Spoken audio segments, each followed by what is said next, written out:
श्रद्धा है कि हम भाई हमारा माथा लगा हमारी भक्ति होगी, तो आप समाज में ये प्रदूषण क्यों फैलाते हैं? आप समाज में ऐसी गंदी बातें क्यों कर देते हैं कि जिससे जनता भड़क जाती है? आप ऐसी बात नहीं। इसके लिए कबीर साहब ने कहा है कि मथवा मुड़ाए जोगी कपड़ा रंगा लियो और गीता बाँच जोगी हो गए लबरा। अब उन्होंने कहा, कबीर साहब ने कहा कि गीता को बाँच करके अब लबरा हो गए।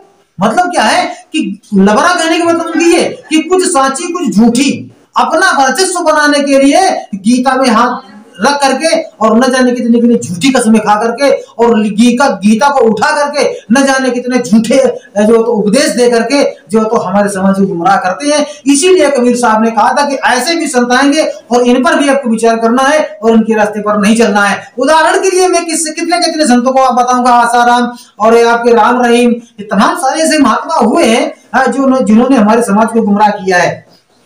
अब आगे, नमस्कार साथियों, आप देख रहे हैं सतमार्ग रॉन्ग नंबर और सतमार्ग राइट नंबर यूट्यूब चैनल। तो ये मेरे दो चैनल हैं, मैं कई बार बता चुका हूं और मैं अपने व्यूअर्स जितने भी हमारे साथी लोग हैं मैं उनसे रिक्वेस्ट करना चाहूंगा कि जो हमारा सतमार्ग राइट नंबर चैनल है इसको भी देखा करें, क्योंकि अभी ये नया चैनल है। जिस तरह से आप लोगों ने सतमार्ग राइट रॉन्ग नंबर को आप लोगों ने आगे बढ़ाया है, उसी तरह से इसको भी बढ़ाइए। दो चैनल बनाने का हमारा एक मकसद था, क्योंकि ये यूट्यूब है और YouTube क्या, ये हमारा भारत देश है। यहाँ पर न जाने कितने यूट्यूबर लोग आए, हमारे देश न जाने कितने पत्रकार लोग आए और वो मनुवादियों के हाथे जब ये वीडियो पड़ जाता है तो ये चैनल ही पूरा खत्म कर देते हैं। इसलिए मैंने दो चैनल बनाए, क्योंकि मुझे समाज में काम करना है और मुझे समाज तक अपनी बात को देना है। तो मैं अपने साथियों से इसलिए कह रहा हूं कि मेरे जिस तरह से आपने जो सतमार्ग रॉन्ग नंबर को आपने आगे बढ़ाया है, उसी तरह सतमार्ग राइट नंबर को भी आगे बढ़ा दीजिए। अगर हमारा सतमार्ग रॉन्ग नंबर अगर गलत होता है या कुछ गड़बड़ी हो जाती है, इसमें कुछ बिगड़ जाता है, तो हमारा सतमार्ग राइट नंबर पर आपको ये सारी क्लिप और मैं सारे वीडियो आपको मिलते रहेंगे और सारी सूचनाएं आपको मैं देता रहूंगा। इसलिए सतमार्ग रॉन्ग नंबर और सतमार्ग राइट नंबर देखने वाले सभी साथियों से हमारा जय भीम, नमो बुद्धाय। और आपको मैं बताना चाहूंगा कि जैसे कि इस समय हमारे देश में जो हमारे संत महात्मा हमारे देश को जो में बाजार लगाए हुए बैठे हैं, हम क्या कहें कि मंडी, संतों की मंडी हमारा भारत देश बन चुका है। यहाँ पर नाना प्रकार के संत, नाना प्रकार के साधु और नाना प्रकार की बातें जो वायरल हो रही हैं और नाना प्रकार की जो समस्याएं जो साधुओं के माध्यम से जो पैदा हो रही है, उसके बारे में आप लोगों में चर्चा करूंगा, क्योंकि इनकी सच्चाई को जानना बड़ा मुश्किल की बात है और इनके गहराई तक पहुंचना एक आम आदमी की बात नहीं। क्योंकि ये साधु नहीं है, ये एक राजनीतिक फंडेबाज है। ये केवल उन्होंने कपड़े बना लिए, रंग लिए हैं। देखिए, हमारे जो डॉक्टर भीमराव अंबेडकर थे, ऐसा नहीं कि उनके परिवार में, उनके घर में भक्ति नहीं होती थी। इनके घर में भी इनके, आप लोगों को ये पता होना चाहिए कि हमारे बाबा साहब डॉक्टर भीमराव अंबेडकर के कितने गुरु थे, ये आपको पता होना चाहिए। तो जो सबसे पहले गुरु थे वो कबीर साहब थे। जो सबसे पहले गुरु थे वो हमारे बाबा साहब के कबीर साहब गुरु थे। इसके बाद में उन्होंने ज्योतिबाराव फुले को गुरु बनाया। फिर इसके बाद में उन्होंने तथागत बुद्ध को गुरु बनाया। तो जो सबसे पहले गुरु थे, तो उन्होंने कहा, उन्होंने बताया, क्योंकि बाबा साहब को ये पता था, कबीर साहब को ये पता था कि आगे आने वाला समय कैसा है और आगे आने वाले समय में क्या होगा हमारे समाज के लिए और ये हमारे समाज को कहां ले जाएंगे। तो वो मैं आप लोगों को बात बता, कबीर साहब ने क्या कहा था कि मैं आज हमारे भारत देश में जो संतों की मंडी लगी हुई है, ये जो महात्माओं की मंडी लगी हुई है, देखिए, शेर की खाल ओढ़ लेने से सियार कभी शेर नहीं हो जाता, शेर की खाल ओढ़ लेने से गधा कभी शेर नहीं बन जाएगा। जो अंदर है केवल खाल ओढ़ने से कुछ नहीं हुआ होता ना। तो इसी के लिए कबीर साहब ने पहले से लिख करके रख दिया है, ये मैं नहीं कह रहा, ये कबीर साहब कह रहे हैं कि मन ना रंगाए रंगाए जोगी कपड़ा। अगर आपको भक्ति करना तो अपने आप को रंगिए, अपने विचारों को रंगिए, अपने सोच को रंगिए, अपने भाव को रंगिए, अपने जमीन को रंग दीजिए अगर आप भक्ति कर रहे हैं तो। मगर ऐसा नहीं है। अब मैं ये नहीं कह रहा कि सारे साधु ऐसे ही होते, नहीं, इनके अंदर भी कोई सच्चे संत होंगे, सब ऐसे नहीं होंगे, कुछ ना कुछ तो होंगे। इनके लिए कबीर साहब ने कहा है कि मन न रंगाए रंगाए जोगी कपड़ा। अब बताते हैं कि आसन मार मंदिर में बैठे, आसन मार मंदिर में बैठे, नाम को छोड़कर पूज रहे पथरा। नाम क्या होता है? नाम वो कहते हैं कि राम राम सबको का है और ठग ठाकुर यो चोर, और जो नाम साधु जपे वो नाम कुछ और। जो संत महात्मा जो भक्ति करते हैं तो उनके अंदर जो सारा संसार तो राम राम और अपने बोलचाल की भाषा में लोग न जाने क्या क्या बोलते हैं, मगर वो जो अंदर से जो स्मरण करते हैं, जो उनकी जो याद करते हैं अपने प्रभु की, वो नाम कुछ और होता है। और वो नाम आम नाम नहीं होता है, वो सभी के पास में नहीं होता, वो ना सभी को बताया जाता है। इस बात को मैं जानता हूं। जो भक्ति करने वाले लोग होते हैं वो नाम केवल उन्हीं को दिया जाता है। वो गुरु सदगुरु जो परम सच्चे गुरु होते हैं वो नाम अपने शिष्य को बख्शते हैं और उस नाम का स्मरण करके वो परम धाम को प्राप्त होते हैं, परम गति को प्राप्त होते हैं। उसके लिए बताया गया है, कबीर साहब ने कहा है कि आसन मार मंदिर में बैठे और नाम को छोड़कर पूज रहे पथरा। यानी कि जिससे हमको परम धाम मिलना है, जिससे हमें मोक्ष मिलना है, जिससे हमारा कल्याण होना है, उस नाम को छोड़ करके ये मंदिर में जाकर के बैठ जाते हैं और पत्थरों की पूजा करने लगते हैं। तो इसके लिए कबीर साहब ने कहा है कि मन न रंगाए रंगाए जोगी कपड़ा। कपड़ा रंगा लिया और अंतरात्मा अपना जो अपने अंदर का जो जमीन है, अपने मन को नहीं बदल पाए, अपने विश्वास को नहीं बदल पाए और पाखंड और आडंबर में फंस गए। अब कान फराए जोगी जटा तो रखाए लिए, और कान फराए जोगी जटा रखा लिए और दाढ़ी रखा के जोगी बन गए बकरा। अभी मैंने पिछले वाले वीडियो में आप लोगों को बताया था कि ये समाज को गुमराह करने के लिए ये लोग ये अपना भेष बदल लेते हैं और आडंबर बना करके हमारे समाज को गुमराह करने का काम करते हैं। इसके लिए कहा कि कपड़ा कान फराए जोगी जटा तो रखा लिए और दाढ़ी रखा के जोगी बन गए बकरा। अब ये बताइए, अगर बाल रखा लेने से अगर मोक्ष होता, बाल रखा लेने से आपकी अगर भक्ति बनती, तो भैया ये बकरा तो पहले से दाढ़ी रखा हुआ था, इसको पहले पर मोक्ष हो जाता। ये बार बार इसके ऊपर गवासा नहीं चलता और ये बार बार बकरा नहीं काटा जाता। तो ये कबीर साहब ने निर्देश दिया है। ये किसके लिए कहा है? ये इसी भोली भाली समाज के लिए कहा है। और वो ये जानते थे कि हमारा पूरा समाज इस बात को नहीं समझ सकता है। कुछ लोग ऐसे हैं जिनको समझ में आएगा, और जब ये समझ में आएगा तो जब लोगों को समझाने का काम करेगा तो उसमें भी कुछ लोगों को फर्क आना चाहिए। अब क्या होता है कि मन न रंगाए रंगाए जोगी कपड़ा, और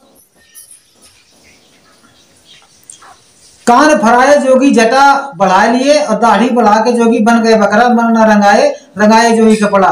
जंगल जाए जोगी धूनी रमा ले, जंगल जाए जोगी धूनी रमा ले, धूनी रमा ले। अब काम जराए जोगी हुई गए हिजरा। मतलब यह है कि जंगल जाकर के इन्होंने धूनी रमा लिया और धूनी रमा करके इन्होंने काम को जला दिया। काम मतलब वासना को जला दिया, और वासना को जला करके ये क्या हो गया भाई, हमको मानव जीवन मिला है और ये मानव जीवन और सारे लोग भक्ति करने लगेंगे और सभी लोग जो है तो शादी नहीं करेंगे, सभी लोग अपनी वासना को जला देंगे, तो हमारे इस सृष्टि का संचार कैसे होगा। अब वो जाकर के उसने वासना तो जला लिया और वासना जगा करके वासना केवल जगाया उन्होंने, मतलब नष्ट कर दिया। काम वासना उसके अंदर खत्म हो गई, बच्चे पैदा करने की शक्ति उन्होंने खत्म कर लिया। तो अब ये बताइए, काम वासना खत्म करके बच्चे पैदा करने की शक्ति को खत्म करके आपको परमात्मा मिल जाएगा क्या? उसको परमात्मा की प्राप्ति के लिए एक नया रास्ता है, वो कुछ दूसरा रास्ता है, वो संतों गुरुओं से मिलेगा। वासना को खत्म कर देने से या किसी ऐसी भावना का शोषण कर देने से कहते काम क्रोध लोभ मोह अहंकार त्याग दो। भाई कौन इससे वंचित है? भक्ति कर रहे हैं आप, और भक्ति करने में आपने अगर वासना भी त्याग दिया, आपने काम को भी त्याग दिया, तो हम मान लेते हैं कि चलिए आपने माया को त्याग दिया। तो जब तक काया है तब तक माया है, और बिना माया के ये काया नहीं चल सकती। आपको माया चाहिए ही चाहिए। तो इसका मतलब कि ये माया आपके अंतिम समय तक जाती है, आपके शमशान तक जाती है। शमशान का मतलब जिसकी शान, जिसकी मर्यादा वहां जाकर के बराबर हो जाती है, जिसकी अकड़ वहां तक पहुंचने से बराबर हो जाती है, उसके कहते हैं शमशान। शमशान, वहां पर शान सभी की बराबर होती है, और वहां तक भी आपको लक्ष्मी ले जाती है। आपके पास में पैसा नहीं तो कपड़े कहां से लाओगे? आपके पास में जो नागा साधु है वो कहते हैं मैंने माया को त्याग दिया। माया को त्याग दिया तो माला कहां से ले आए?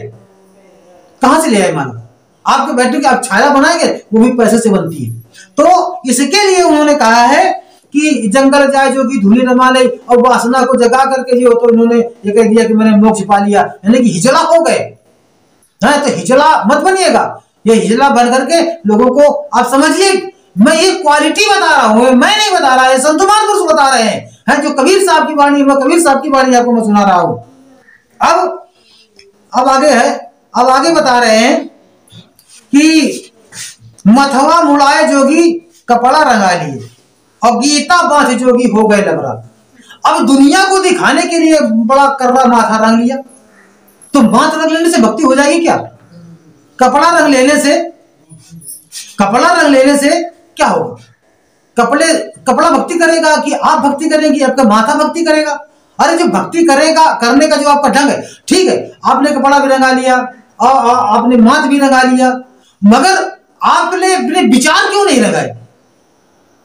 जब आप भक्ति के रूप में हैं, आपकी जो है श्रद्धा है कि हम भाई हमारा माथा लगाने से हमारी भक्ति होगी, तो आप समाज में ये प्रदूषण क्यों फैलाते हैं? आप समाज में ऐसी गंदी बातें क्यों कर देते हैं कि जिससे जनता भड़क जाती है? आप ऐसी बात नहीं। इसके लिए कबीर साहब ने कहा है कि मथवा मुड़ाए जोगी कपड़ा रंगा लियो, और गीता बांच जोगी हो गए लबरा। अब उन्होंने कहा, कबीर साहब ने कहा कि गीता को बांच करके अब लबरा हो गए। मतलब क्या है कि लबरा कहने का मतलब उनकी ये कि कुछ साची कुछ झूठी अपना वर्चस्व बनाने के लिए गीता में हाथ रख करके और न जाने कितने झूठी कसमें खा करके और गीता को उठा करके न जाने कितने झूठे जो तो उपदेश दे करके जो तो हमारे समाज को गुमराह करते हैं। इसीलिए कबीर साहब ने कहा था कि ऐसे भी संत आएंगे और इन पर भी आपको विचार करना है और इनके रास्ते पर नहीं चलना है। उदाहरण के लिए मैं कितने संतों को आप बताऊंगा, आसाराम और ये आपके राम रहीम, ये तमाम सारे ऐसे महात्मा हुए हैं जिन्होंने हमारे समाज को गुमराह किया है। अब आगे कहते हैं कि कहे कबीर सुनो भाई साधु, कहे कबीर सुनो भाई साधु, दमदार बर बजवा।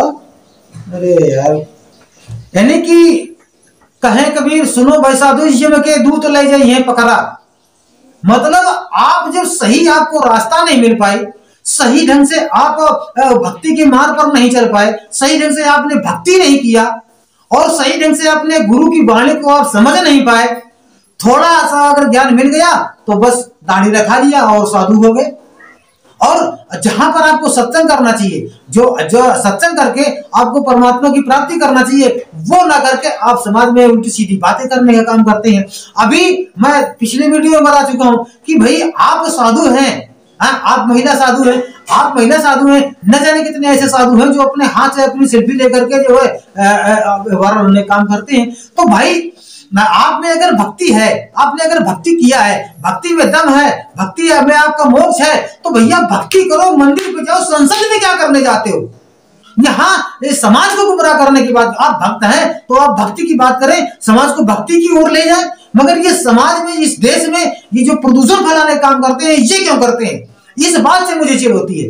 तो इसमें अगर आप मेरे ऊपर कोई केस लगाना चाहते हो, बिल्कुल बेशक आप लगा दीजिए, मैं इस बात पर तर्क ही करता रहूंगा, मैं इस बात पर बहस ही करता रहूंगा। भाई आपको भक्ति करना है, आप भक्ति करिए, आप जंगल जाइए, मंदिर में जाइए, कहीं भी जाइए, मगर आप परमात्मा की बात करें, आप भक्ति की बात करें, आप मोक्ष की बात करें। आप जिस रास्ते पर हैं, जो आपने बेस बनाया है, इस बेस पर आप अपने बेस पर आपने आपका जो मुद्दा बनाया है, अपने मुद्दे पर बात करें। आपको यहाँ पर भटकने की क्या जरूरत है? तो मैं यही आप लोगों के सामने जो मेरे समझ में आया वो मैंने आप लोगों के सामने रखा। और आपकी समझ क्या है आप लोग कमेंट पर मुझे जरूर बताइएगा। और सतमार्ग रॉन्ग नंबर और सतमार्ग राइट नंबर आप लोग देखते रहिएगा। अगर आपने मेरा पूरा वीडियो देखा है, मुझे जो पूरा सुना है, इसके लिए मैं आपका बहुत बहुत आभार। जय भीम, नमो बुद्धाय। देखते रहिए सतमार्ग रॉन्ग नंबर और सतमार्ग राइट नंबर।